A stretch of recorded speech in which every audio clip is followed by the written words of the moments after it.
বন্ধুরা, আপনারা কি অল্প বয়সে ল্যাম্বরগিনি চালাতে চান, দুবাইয়ের বুর্জ খলিফার টপে বসে কফি খেতে চান, আর গার্লফ্রেন্ড বা বউকে নিয়ে প্রতি মাসে হানিমুনে যেতে চান? উত্তম যদি হ্যাঁ হয়, তবে অভিনন্দন। আমরা সবাই একই নৌকার যাত্রী। আমাদের সবার স্বপ্ন আকাশ ছোঁয়া, কিন্তু পকেটে হাত দিলে দেখা যায় সেখানে শুধুই সাহারা মরুভূমির হাহাকার। 10 টাকার ঝালমুড়ি খাওয়ার আগে 3 বার ভাবতে হয়, অথচ স্বপ্ন দেখি এলন মাস্কের মতো মঙ্গলে জমি কেনার। আজকের ভিডিওতে আমি আপনাদের সেই আলাদিনের চেরাগ বা জাদুকরি ফর্মুলা দেব, যেটা ব্যবহার করে আপনি সত্যি সত্যি অল্প বয়সে ধনী হতে পারবেন। তবে দাঁড়ান, আপনি যদি ভাবেন আমি কোনো লটারি জেতার টিপস বা 7 দিনে বড়লোক হন এই টাইপ স্ক্যাম স্কিম নিয়ে কথা বলবো, তাহলে এখনই ভিডিওটা বন্ধ করে কার্টুন দেখতে চলে যান। কারণ আজকের ভিডিওটি তাদের জন্য যারা লজিক বোঝে এবং যারা ধনী হওয়ার আসল গেমটা খেলতে প্রস্তুত। ভিডিও শেষে এমন একটি টুইস্ট আছে যা আপনার টাকার প্রতি দৃষ্টিভঙ্গি চিরতরে বদলে দেবে। তাই পপকর্ন হতে নিন, সিট বেল্ট বেঁধে নিন, ধনী হওয়ার রোলার কোস্টার রাইড শুরু হতে যাচ্ছে। আচ্ছা, একটু ফ্ল্যাশব্যাকে যাওয়া যাক। আমাদের ছোটবেলা থেকে কি শেখানো হয়? বাবা, ভালো করে পড়াশোনা করো, গোল্ডেন A+ পাও, তারপর একটা সরকারি চাকরি করো, আর রিটায়ারমেন্টের পর পেনশনের টাকায় জীবন কাটাও। এই ফর্মুলাটা কি চেনা চেনা লাগছে? আমাদের সমাজের 90% মানুষ এই মিডল ক্লাস ট্র্যাপ বা মধ্যবিত্তের ইঁদুর দৌড়ে আটকে আছে। আমরা ভাবি টাকা মানেই হলো মাসের শেষে বেতন পাওয়া, কিন্তু আসল ধনীরা, মানে যারা স্মার্টলি ধনী হয়েছে, তারা কি এভাবে চিন্তা করে? একদম না। আসুন একটা গল্প বলি। আমাদের গল্পের নায়ক হলো মফিজ। মফিজ সারাদিন রিলস দেখে আর ভাবে, ইস, ওই ব্লগার ছেলেটা বাইক নিয়ে লাদাখ যাচ্ছে আর আমি এখানে মশার কামড় খাচ্ছি। মফিজের খুব শখ সে 25 বছরের মধ্যে কোটিপতি হবে। তাই সে প্রথমে শর্টকাট খোঁজা শুরু করলো। গুগলে সার্চ দিল how to make money fast without doing anything. Result যা এলো তাতে সে বুঝল কিডনি বিক্রি করা ছাড়া দ্রুত বড়লোক হওয়ার আর কোনো সোজা পথ নেই। কিন্তু মফিজ দমে যাওয়ার পাত্র নয়। সে তার এক বড় ভাই জ্ঞানী চৌধুরীর কাছে গেল। জ্ঞানী ভাই তাকে বলল, শোন মফিজ, ধনী হওয়ার কোনো জাদুমন্ত্র নেই, তবে একটা সায়েন্স আছে, একটা গণিত আছে। এই গণিতটা হলো কম্পাউন্ডিং বা চক্রবৃদ্ধি মুনাফা। আইনস্টাইন এটাকে বিশ্বের অষ্টম আশ্চর্য বলেছিলেন। আপনি কি জানেন, আপনি যদি প্রতিদিন মাত্র 100 টাকা করে জমিয়ে সেটা সঠিক জায়গায় ইনভেস্ট করেন, তবে 20 বছর পর সেটা কত হতে পারে? উত্তরটা শুনলে আপনার মাথা ঘুরে যাবে। কিন্তু আমরা কি করি? 100 টাকা পকেটে এলেই ভাবি, আরে এটা দিয়ে তো 1 প্যাকেট বিরিয়ানি আর একটা কোল্ড ড্রিঙ্কস হয়ে যাবে, ব্যাস, ভবিষ্যৎ কোটিপতি হওয়ার বীজটা আমরা পেটে চালান করে দিলাম।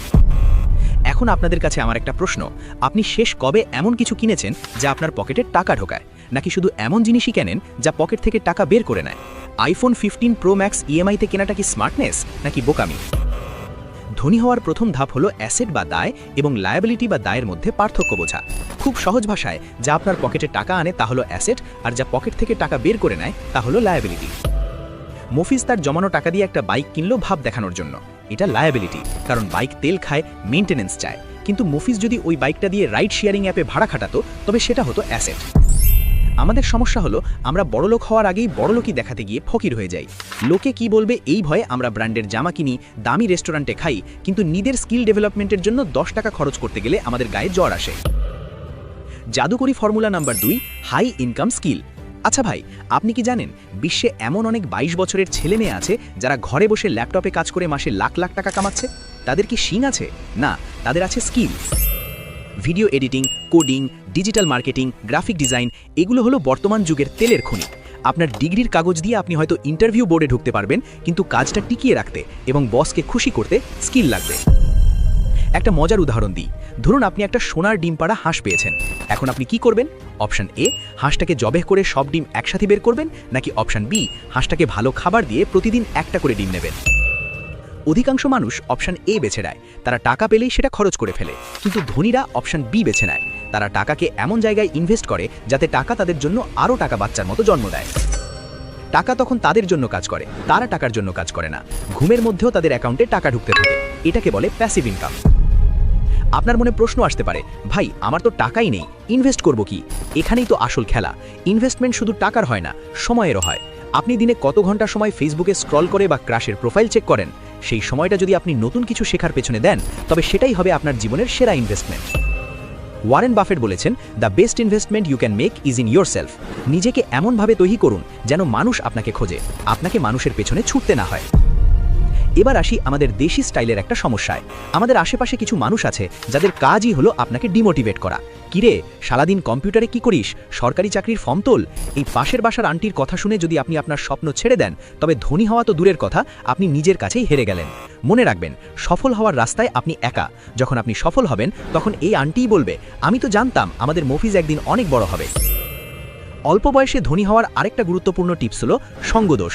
আপনি যদি 5 জন অলস, নেতিবাচক এবং গরিব মানসিকতার মানুষের সাথে মেশেন, তাহলে 6 নম্বর ব্যক্তিটি হবেন আপনি। আর আপনি যদি 5 জন পরিশ্রমী, ভিশনারি এবং ধনী মানসিকতার মানুষের সাথে মেশেন, তাহলে 6 নম্বর ধনী ব্যক্তিটি হবেন আপনি। তাই আজই নিজের ফ্রেন্ড লিস্ট ফিল্টার করুন।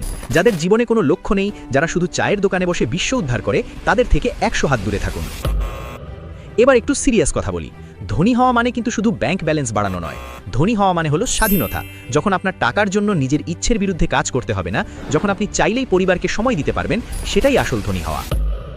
কিন্তু এই পর্যায়ে পৌঁছতে হলে আপনাকে 20 থেকে 30 বছর পর্যন্ত গাধার মতো খাটতে হবে, ঘোড়ার মতো দৌড়াতে হবে। এই সময়টা এনজয় করার জন্য নয়, এই সময়টা হলো সাম্রাজ্য গড়ে তোলার।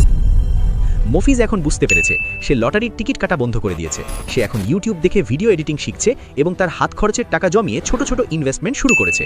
সে এখন আর শো অফ করে না, সে জানে আজকের স্যাক্রিফাইস আগামী দিনের লাক্সারি। আপনাদের জন্য একটা ছোট্ট টাস্ক দিচ্ছি। আজ রাতে ঘুমানোর আগে একটা খাতা নেবেন, সেখানে লিখবেন আগামী 5 বছরে আপনি নিজেকে কোথায় দেখতে চান এবং সেটার জন্য আজ আপনি কি কি পদক্ষেপ নিচ্ছেন। বিশ্বাস করুন, লেখা লক্ষ্যের একটা আলাদা শক্তি আছে। এটা আপনাকে ফোকাস রাখবে।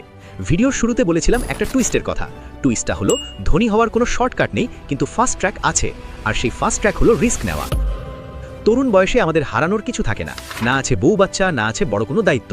এটাই সেরা সময় এক্সপেরিমেন্ট করার, ব্যবসা শুরু করার, ফেল করার এবং আবার উঠে দাঁড়ানোর। মনে রাখবেন, ঝুঁকি না নেওয়াই হলো জীবনের সবচেয়ে বড় ঝুঁকি। সবশেষে একটা কথা বলি, টাকা হয়তো সুখ কিনতে পারে না, কিন্তু টাকা থাকলে আপনি নিজের দুঃখে ল্যাম্বরগিনিতে বসে কাঁদতে পারবেন, যেটা রিকশায় বসে কাঁদার চেয়ে অনেক বেশি কমফোর্টেবল। তাই আজ থেকেই শুরু করুন, অজুহাত দেওয়া বন্ধ করুন। আমার বাবার টাকা নেই, আমার কপাল খারাপ, এই দেশে কিছু হবে না, এসব লুজারের বলি। আপনি যদি জন্মে থাকেন গরিব, সেটা আপনার দোষ নয়, কিন্তু আপনি যদি গরিব হয়েই মারা যান, তবে সেটা 100% আপনার দোষ। আপনার জীবনের স্টিয়ারিং থাকুন আপনার হাতে। আপনি কি সেটা কোনো গর্তে ফেলবেন নাকি হাইওয়েতে ফুল স্পিডে ছোটাবেন, সিদ্ধান্ত আপনার।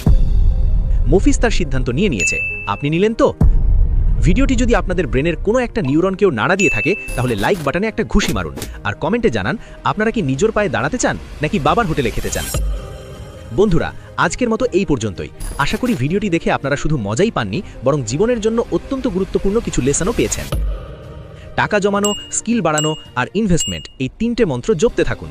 দেখা হবে পরের ভিডিওতে আরও জবরদস্ত কোনো টপিক নিয়ে। ও ভালো কথা, আপনারা এরপর কোন টপিকের উপর ভিডিও দেখতে চান? 1, শেয়ার বাজার বা ইনভেস্টমেন্টের খুঁটিনাটি, নাকি 2, ধনীদের ডার্ক সাইকোলজি? কমেন্ট করে এক্ষুনি জানান। এর পরের ভিডিওটি কিন্তু আপনাদের কথা মতোই আসবে।